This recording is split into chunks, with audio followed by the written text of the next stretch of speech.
कुछ हिस्सा जो है उसको मुताले में गुजारा जाए और इंसान उसी चीज़ का मुताला करता है जिससे उसे इश्क होता है, जिससे उससे लगाव होता है, जिससे उसको मोहब्बत होती है।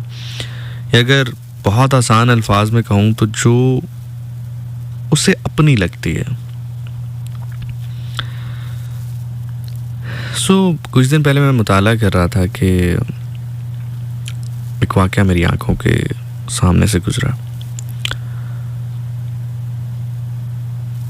मुसन्निफ लिखते हैं कि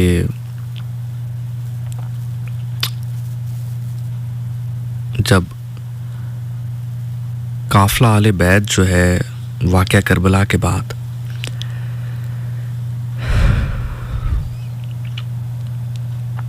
यजीद की दरबार की जानिब बढ़ रहा था और आले बैत को कैदी बनाकर जब दरबार की जानिब ले जाया जा रहा था तो लोग अपने छतों पे खड़े थे, क्योंकि ऐलानात ये करवाए गए थे कि कुछ बागी थे हुकूमत के जिनको पकड़ लिया गया है, जिनको कत्ल कर दिया गया है और जो रह गए हैं उनको कैद कर लिया गया है। तो लोग बागियों को देखने के लिए अपनी छतों पर खड़े थे। शायर कहता है कि मारा किसी ने पत्थर तो चुप रही ज़ैनब, कहा किसी ने बागी तो रो पड़ी ज़ैनब। तो रावी लिखता है कि जब वो काफिला वहां से गुजर रहा था तो चूंकि लोगों को ये बताया गया था कि ये काफिला आले बैत का नहीं बल्कि चंद बागियों का है, तो हर शख्स अपने गुस्से का इजहार कर रहा था। या शायद यूं कह लीजिए कि चूंकि यजीद उस वक्त ताकत में था और उसने ये मनादी कर रखी थी कि जो जितना बड़ा जुल्म करेगा उसको उतना बड़ा इनाम दिया जाएगा। तो जो लोग छतों पर भी मौजूद थे वो भी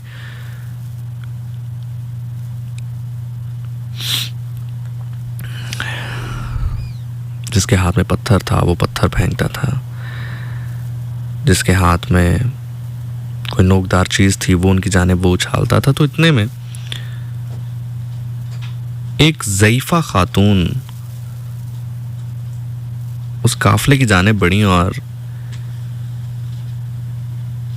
बीबी ज़ैनब को कुछ सलाम अलैया, कुछ खाने पीने की चीज़ें और सर ढांपने के लिए कुछ चादरें भिजवाईं। जब बीबी तक वो कुछ सामान पहुंचा, वो चादर पहुंची, वो खाने पीने की चीज़ें पहुंची, तो बीबी ने उस ज़ईफ़ा को अपने पास बुलाया और कहा कि आप कौन हैं?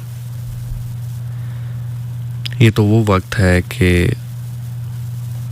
हमसे खाना तो दूर की बात, पानी भी 3 दिन तक दूर रखा गया है। हमारे बच्चों को पानी तक नहीं दिया गया है। ये तो वो वक्त है कि छतों से लोग हम पर पत्थरों की बरसात कर रहे हैं। आप कौन हैं? तो उन ज़ईफ़ा खातून ने फरमाया कि मैं आपको जानती नहीं हूँ और ना मुझे कोई ऐसा लगाव है आपसे, लेकिन मैं बस जिनके यहाँ मुलाजमा थी ना, जिनके यहाँ बहुत अरसा मैं मुलाजमा रही, मुझे उनसे बड़ी मोहब्बत थी। तो उन्होंने मुझे एक वसीयत की थी, मैं तो उनकी वसीयत पे अमल कर रही हूँ। तो आकाज़ादी ने पूछा कि आप किसकी मुलाजमा रही? उस ज़ईफ़ा खातून ने कहा कि मदीना में एक शहज़ादी थी, दुख्तरे रसूल थी सल्लल्लाहु अलैहि वसल्लम, बीबी फ़ातिमा तो ज़ारा सलाम अलैहा, मैं उनकी खादमा रही हूँ। जब उनका आखिरी वक्त आया ना, तो मैंने उनसे कहा कि आकाज़ादी मुझे कोई एक ऐसी नसीहत फरमा दें, कोई ऐसी वसीयत फरमा दें जिस पे मैं सारी उम्र अमल कर सकूं। तो मेरी आकाज़ादी ने, मेरी शाहज़ादी ने, बीबी फातिमा ज़हरा सलामुल्लाह अलैहा ने मुझे कहा कि तुम्हें मैं यही वसीयत और यही नसीहत कर रही हूं कि कभी अगर कहीं कोई कैदी देखना ना, तो उनसे अच्छा सलूक करना। तो आज चूंकि मैंने आपको इस हाल में देखा, कैद में देखा, तो मुझे बस वसीयत याद आ गई मेरी आकाज़ादी की। मुझे उनसे बहुत मोहब्बत थी, तो बस मैं तो उस वसीयत को पूरा कर रही हूँ। बीबी ज़ैनब सलामुल्लाह अलैहा ने फरमाया कि आपने हमारे लिए इतना कुछ किया, इस वक्त में जब हमें पानी से दूर रखा गया, हमें खाने से दूर रखा गया, आपने हमें चादर दी, खाना दिया, पानी दिया। इस वक्त हम खुद मुसाफिर हैं, कैदी हैं, लेकिन फिर भी बताइए कि हम आपके लिए क्या कर सकते हैं, हम आपके लिए क्या कर सकते हैं। तो ज़ैफ़ा खातून ने कहा कि आप मेरे लिए एक दुआ कर दीजिए कि जब मैंने मदीना छोड़ा था ना, तो मेरी आकाज़ादी के बच्चे थे जो कि बहुत छोटे थे।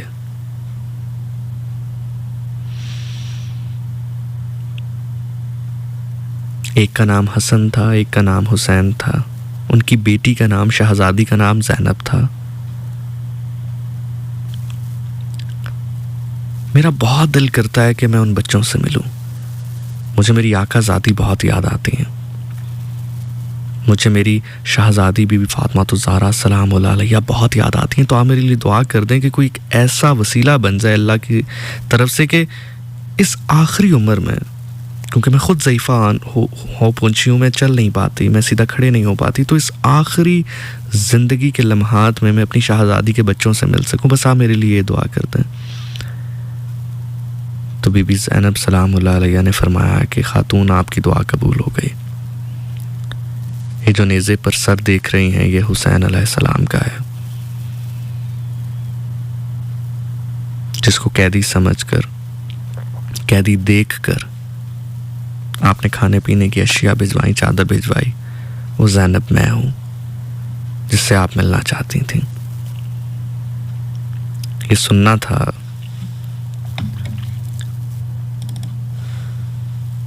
कि वो ज़ईफ़ा जलाल में आई, यजीद के दरबार पर पहुंची काफ़िले आले बैत के साथ, और उस यजीद को ललकार कर कहा कि तू जानता है ये कौन है? ये रसूल अल्लाह सल्लल्लाहु अलैहि वसल्लम के बच्चे हैं, ये आले बैत हैं। तूने क्या गज़ब ढाया, तूने क्या झूठ बोला, तूने लोगों को किस तरह से गुमराह किया, तू जानता भी है तूने क्या जुल्म कमाया। ये तो रसूल अल्लाह के बच्चे थे सल्लल्लाहु अलैहि वसल्लम, ये बेटी है रसूल की। जब यजीद ने देखा तो कहा कि इस गुस्ताख खादमा का सर कलम किया जाए, इसको कैद किया जाए, इसको जिंदान में डाला जाए, इसको सजा दी जाए। वो ज़ईफ़ खातून खादमा हबशा से थी और यजीद के कुछ सिपाही भी हबशा से थे। जैसे ही यजीद ने हुक्म दिया तो हबशा के वो जो सिपाही जो कि यजीद की फौज में थे, उनकी गैरत ने जोश मारा और उन्होंने अपनी तलवारें नियाम से निकाली और कहा कि खबरदार, हमारे इलाके, हमारे कौम, हमारे कस्बे की इस ज़ईफ़ा खातून को अगर किसी ने हाथ भी लगाया तो हम उसके हाथ काट देंगे। हमारी गैरत गवारा नहीं करती कि हमारी मौजूदगी में हमारे कस्बे, हमारी कौम, हमारी नस्ल की खातून को जिंदा में डाला जाए, उसको सज़ा दी जाए, और वो भी इस उम्र में कि जब वो ज़ईफ़ा हो चुकी है। बीबी ज़ैनब सलामुल्लाह अलैहा ने देखा और इरशाद फरमाया कि अल्लाह, आज कैसा दिन है। एक खादमा के लिए उसकी हिफाजत के लिए, उसके रिदा के लिए कितने हाथ बुलंद हो गए, और एक जानिब हम तने तन्हा खड़े हैं। सब्र नहीं किया, शुक्र किया। इसीलिए तो मकाम है उनका जहां पर सब्र मुश्किल था, वहां पर आपके और मेरे नबी सल्लल्लाहु अलैहि वसल्लम के बच्चे शुक्र करते रहे, शुक्र करते रहे। कानून दुनिया दा वड्डी मुजरम औरत होवे, हथे कड़ियां नहीं पहनदी, वो केड़ा जुर्म बतूल दी धी कीता, रही शाम दी कैद निभांदी, रही शाम दी कैद निभांदी।